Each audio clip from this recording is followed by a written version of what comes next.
Swadikap, Sashrikal and welcome back to TSN Talks. On this week's episode, we have someone who is redefining healthy eating in Bangkok. He's turned a simple salad bar into one of the fastest growing, fast casual dining brands across Bangkok with over 20 outlets. But building a food brand isn't very easy. Margins are thin, competition is fierce, and customers are very demanding. So how do you survive and scale in the midst of all that? We're gonna find that out today. Let's waste no time in welcoming co-founder and managing director of GetFresh, Mr. Anchit Sachdev. Swadikap, Anchit. Swadikap, thank you. Welcome to TSN Talks. Thank you for the introduction. So we can get right on it, Anchit. For people that don't know you, can you do a brief intro about yourself, who you are and what you do? Sure. So first of all, thank you for having me on this. It's not something I do very often, just so you know, but happy to be here and happy to share about what I do. So my name is Anchit. I'm basically Thai Indian. I've grown up in Thailand. I went to school here. I went to ISB, so in international setting, exposed to lots of different cultures, and and so I've kind of gone through my life here, and then I went to school in the US, to UCLA, and that's when myself and my co-founder, Sid, we basically looked for something that we were very inspired in the US, and we wanted to bring it to Thailand, and that's how GetFresh happened. Okay, so the concept of GetFresh was initially, like, you can say, conceived in the US? It already existed in the US, right. So it was a brand that had a lifestyle that spoke to people in the US, but it's Western food, and Thailand wasn't ready for it yet. So yes, it was conceived there, and it was a space that we knew would come to Thailand one day, and we wanted to be the pioneers, and that's how we decided to basically bring it. And there's a long story on how that kind of happened. Yeah. So from the process of identifying, like, this is something I want to do, to being able to start and open your first branch in Bangkok, how long was that journey? So deciding on getting into F&B, we were already in F&B in different formats before. Okay. So myself and my co-founder, we had done some things together, some things separately, and we had gone through a journey, entrepreneurship journey, and learned along the way, a lot of failures and a lot of wins. But then when we decided on bringing something healthy to Thailand, it was a concept, but we went full steam ahead when we decided we're going to go ahead with it. And we started looking into locations, we started speaking to potential investors to really support us. So from the time we decided to when it happened, the first store, I'd say around 2 years. Okay. Yeah, so not so quick, but right. The whole process of getting the brand together, getting people... Everything. So initially it actually started off as a franchise. Okay. So you bought the franchise from the US? It was a brand called Dressed, that's how it all started. And so we had to go through the entire, let's say, process of negotiation and discussion on how we're going to expand the brand, right. and just the vision of how we see Thailand evolving into this space. So that process took its time, and we didn't just start off in Dressed. We looked at various brands before we went into Dressed, and zeroed in on Dressed. And so just basically deciding on that, and then coming to the conclusion of, okay, this is the way the model is going to work going forward. Okay, great. Did you have any restrictions, especially working with a franchise, being a franchisee? Yeah. Did it limit what you could do in Bangkok and within the stores in Thailand? It did. It did limit us, but because, again, we had F&B experience already, we had to make a lot of changes to survive. Okay. Otherwise, the brand wouldn't have worked. And luckily, they were small enough that they were able to listen to us to say, look, you guys do what you need to do to survive. But we also kind of, told them that they need to make changes to their brand. Otherwise, it's not going to survive. And eventually, they closed down everywhere because they couldn't evolve. We evolved. We made lots of changes to the customer experience, and eventually, we were able to, evolve. And that's how it became GetFresh, because Dress kind of closed down everywhere. Okay, so you, in a way, you outlasted the franchise that you bought from. Yeah, exactly. That's kind of a funny story. Yeah. So they actually expanded into Hong Kong and other countries. but they became very thin. Right. So they didn't have the resources to really support franchisees, and they end up being run by bankers / chefs. So it was quite let's say messy. Yeah. And the support wasn't there. Blurry for sure. So they couldn't support us, and then we decided, you know what, it's time to just rebrand because we've anyway, it doesn't represent dress anymore. It's something totally new. So, okay, fair enough. So when you first opened your first store, I'd say, what do you think was your hardest challenge? Was it consumer related, where convincing people to try healthy foods, or was it more like getting funding to be able to launch this brand and the franchise? So I think the funding part, luckily we had friends and family that were quite supportive. So right. that, opening your first restaurant is always, there's a lot of people that's a fantasy. Involved. It's like they want to enjoy owning a space that right. they can go to, bring their friends and, talk about. It's a bit of a glamour thing. So we had people that were supporting on the investment side, but it's the next step. It's that, okay, we opened the first store. Now we're talking 2012, 13, right. where Thailand was not ready for healthy food yet. It didn't exist. Landlords used to question us that, how can you serve salads as a main? Where does this fit in my space where I have Japanese, I have Korean, I have Thai, I have Western food, but where does this fit in? So it was a lot of convincing. So it started off being very expat driven, right? Expat tourists. And then slowly Thais started to realize, there's something going on here. So it took its time. And that was a challenge in getting people to really understand it. And luckily, COVID accelerated it, because people really started to believe in healthy food and just really understanding that health is everything. Right. So yeah. So would you say COVID kind of accelerated the brand, or did it cause it to? So the challenge during COVID, of course, revenue, right? Nobody was allowed in the stores, no takeaway, no dine-in, of course, everything on delivery. And it just so happened that when we rebranded, our first store that launched, it was the day COVID was announced that nobody was allowed. So people didn't see the brand. They saw it online. They saw dress became GetFresh, but they didn't really understand it until they came back out. Right. And then saw, what happened here? Okay. And so, but the good thing is we took a decision during COVID to really expand. So we doubled the number of stores, because all of a sudden we were getting opportunities and spaces that were impossible to get. Okay. And landlords were cheapening the real estate because nobody was expanding. Right. So we got spaces that would have been impossible, like I said, and we're not top of mind brand. So we took that opportunity, but then what also happened was people started understanding health, as I said. So we grew our delivery business a lot, and then when they came back out, that continued to grow. Because they then saw the brand in all these newer places. Yeah. So what were some of the locations that you were able to get into that were otherwise considered like really difficult? Is it like office buildings? Because I see GetFresh a lot in So corporate office buildings right? was actually the easier space to get into. The hard spaces was like Bumrungrad Hospital. Okay. So we went into Bumrungrad Hospital. We opened our first location there, and that was during COVID.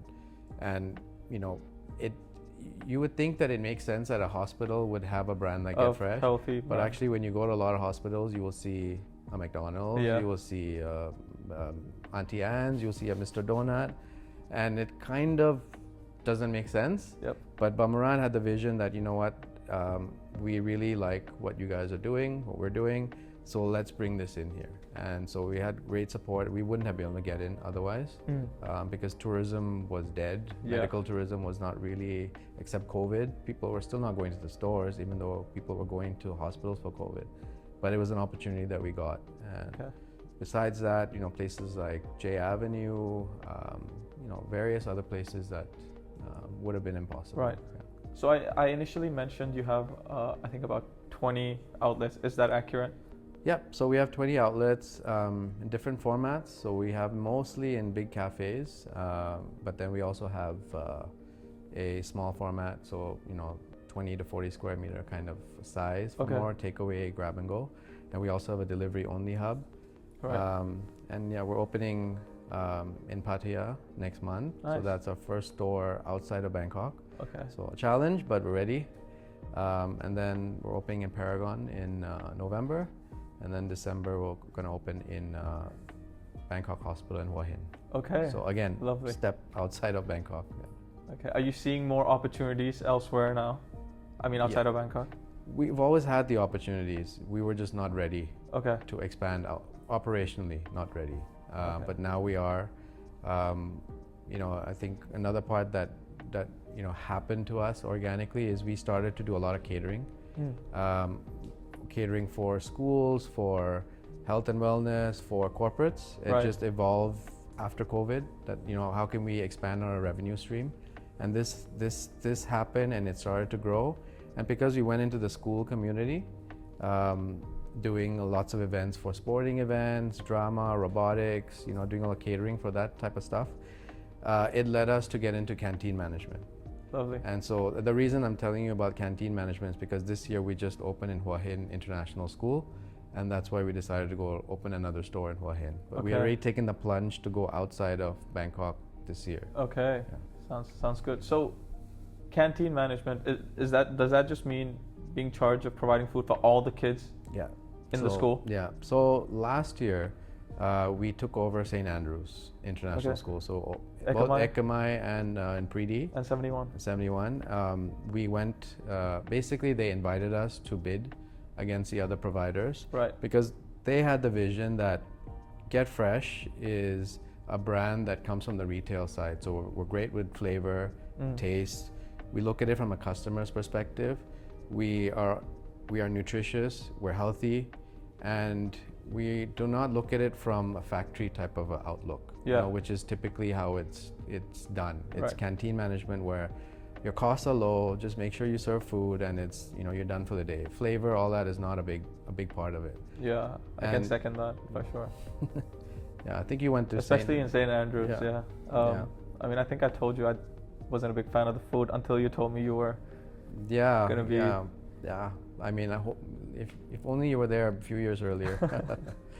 But yeah, I think it was a plunge we took, to be honest. We were not ready to take care of young kids from 3, 4, 5-year-old to 18-year-olds. It's a different set of customers. But we decided to take the plunge. We really believed in what St. Andrews was trying to do and what they wanted us to do, and they gave us a chance. So we're really grateful for them. So far, great reviews from parents, teachers, kids, and we're going our second year now, and things are a lot. They keep getting better. Okay. And we're really enjoying the space. Personally, I really like being in the education space around kids and feeding the new generation. Right. It really made sense for me. Did you ever think you would be doing this? Like starting from dressed like a salads only 2012 to like, I don't know, feeding thousands of kids at school like 12 years later? No way. I first of all, I probably couldn't imagine what that was 2012. We're in 2025. I can't imagine the next few years. So no, I could not imagine. Like we have been a retail format, opening restaurants, but I realized that the world is, there's so much opportunity. But you have to really, you need to look for it, and so I think it's a space I didn't think we would get into, but very happy we're in. Yeah. Interesting. I mean, canteen management, I've always been intrigued by that because I always wondered why are, in terms of just the food, why is there not more emphasis on the quality of food that kids are getting to eat at school, right? Yeah. So it's always been a thought in my mind. And well, until I talked to you, then I started to know more about it, about, kind of which company does it and what's their process like. Yeah. And a lot of times it seems like quality is not one of the main factors, is it? It's not, and I don't blame the business because that's how it's evolved over time. They didn't look at it from that type of perspective. There was no social media or there's no access to so much information that we have now with nutrition and things like that. So they just looked at it as, I'm a service provider, and they've been doing it for years, the old suppliers and vendors out there. But we look at it differently. So we are actually a part of a bigger ecosystem. So it's not just the food, but it's also getting involved in the curriculum. So for example, we take kids to see our farms where we source our ingredients from. They go on their field trips, they get to see where our mushrooms come from in Khao. They get to go to the dairy farm. They get to experience the entire, let's say, the whole structure of how we work. We get kids that come and intern with us at our outlet. So they get to experience what it takes to run a business, or if they're interested in marketing or they're interested in operations, they get to experience that. And from kids from all the spectrum. So, no matter what type of kids they are, we've accepted all of them. And just getting involved with them in business talks as well, and in talks about sustainability, getting into the student voice, where they get to pitch about what they like about our food and what they like about what they want to see changes in the school. We're involved in lots of different aspects of the community. Okay, fair enough. Talk to us a little bit more about sourcing the food. I know you touched on it a little bit there, but your farms in Khao Yai or elsewhere in Thailand. Talk to us a little bit more about that. So one of our strengths is sourcing. So if you go to a GetFresh, even though it may feel like a quick service, our ingredients are there's a lot of effort that goes into how we select them. Okay. And so we try to work with as many small producers as possible. For example, we have suppliers that only supply honey to us, and it comes from Chiang Rai. We have our coffee that comes from Chiang Mai. We have like I said, the mushrooms that come from Khao Yai. We have a farm that does all of our lettuce for us, and they only do it for us. Okay. And that's in Pathum Thani. So we're very particular with them as our partners, and we try to support them. And we try to be as organic as possible. Unfortunately, in Thailand, you can't be 100% organic because it needs to have the certification. The land needs to have no chemicals for 7 years, which is not easy. So, but as much as possible, we try to. And of course, price. Right. We need to be able to make it affordable as well for people.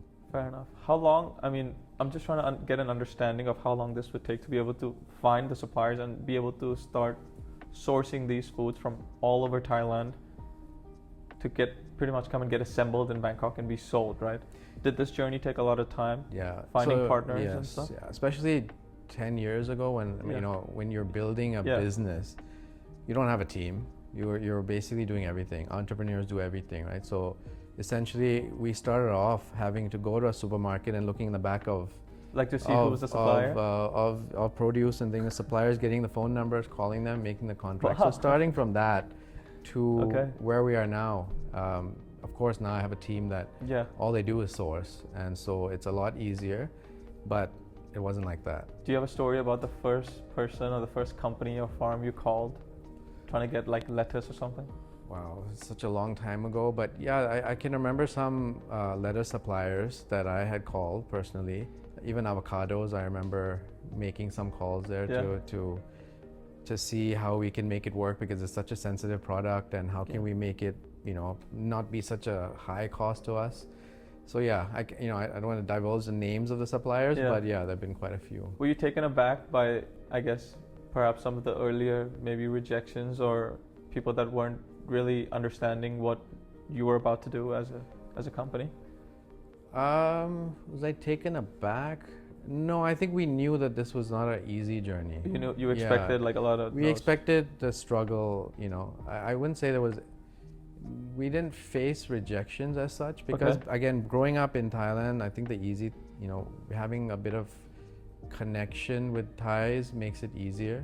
You need to be able to speak the same language to the landlord, just sort of be able to converse with them, help each other. That's the way I feel that we've really been able to build the business.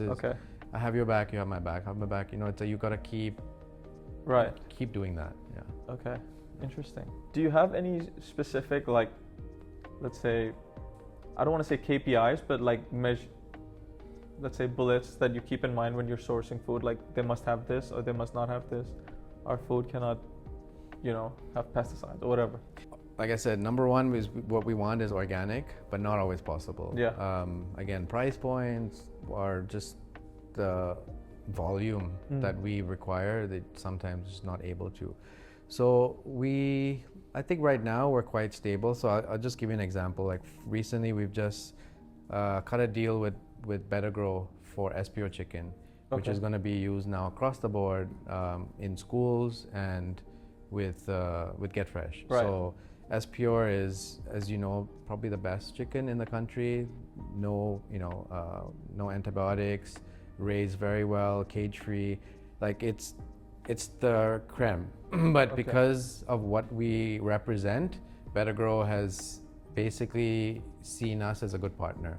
So we can make the price point work and then be able to present it to our consumers. Okay. So it's more of a marketing collaboration, but it's going to be a permanent thing for the future. Okay, interesting.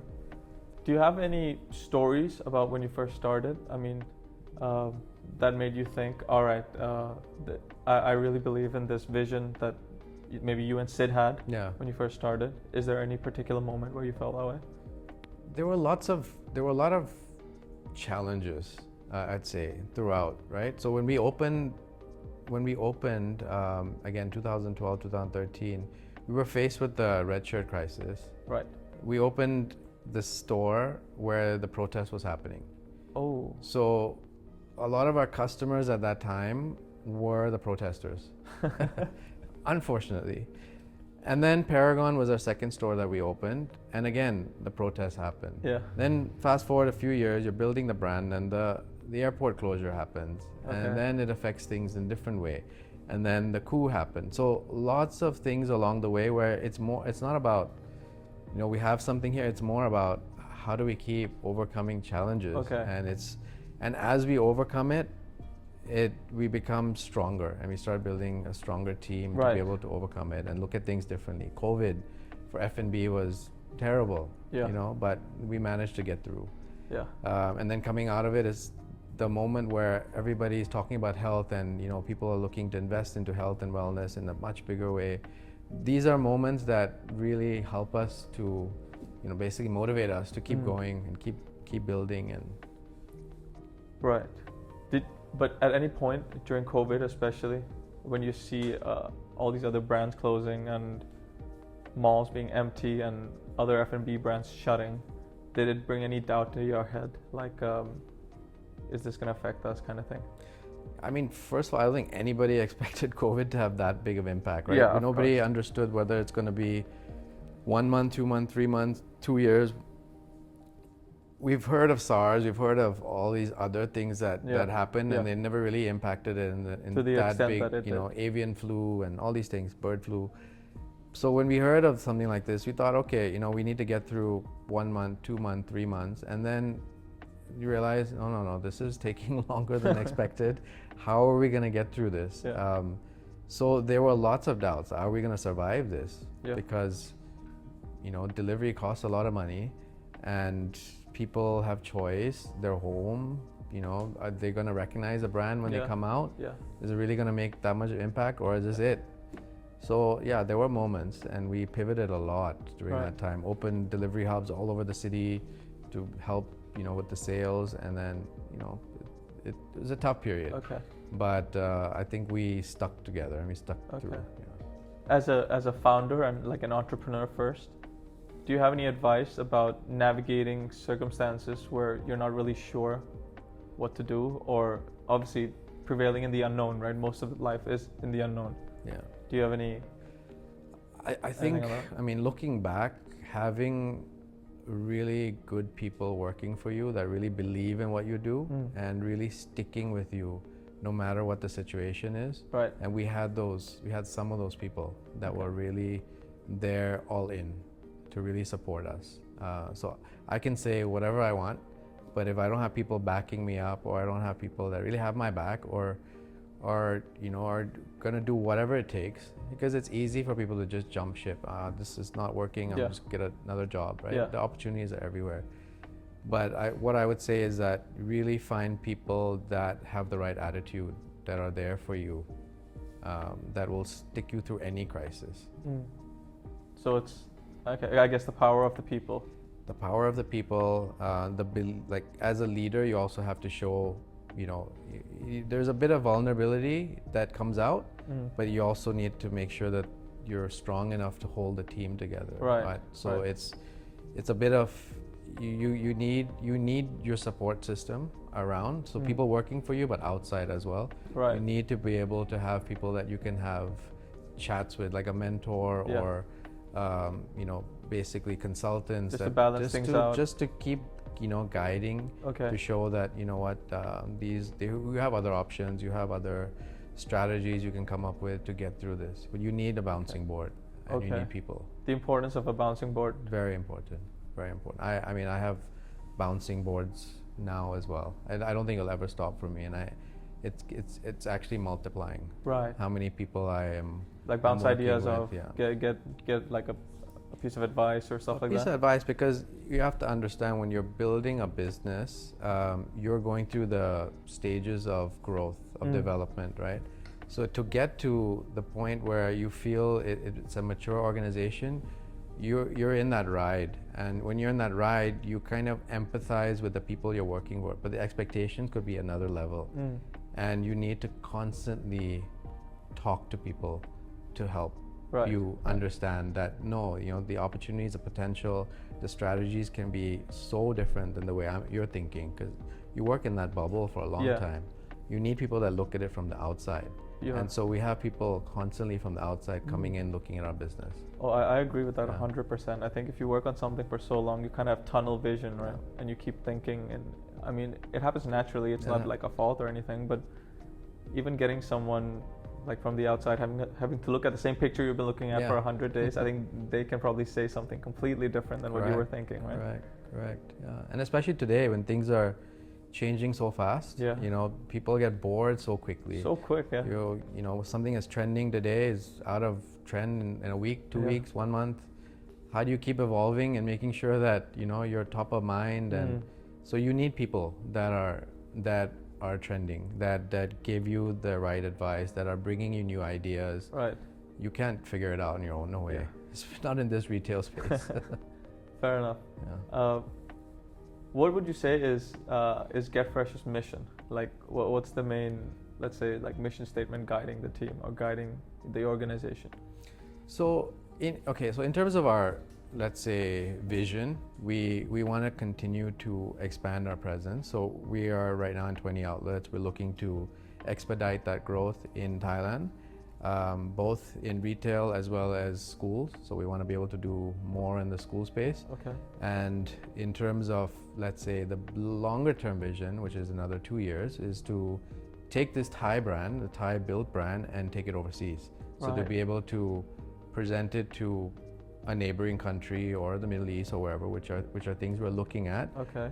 Package it so that it becomes a brand that can travel.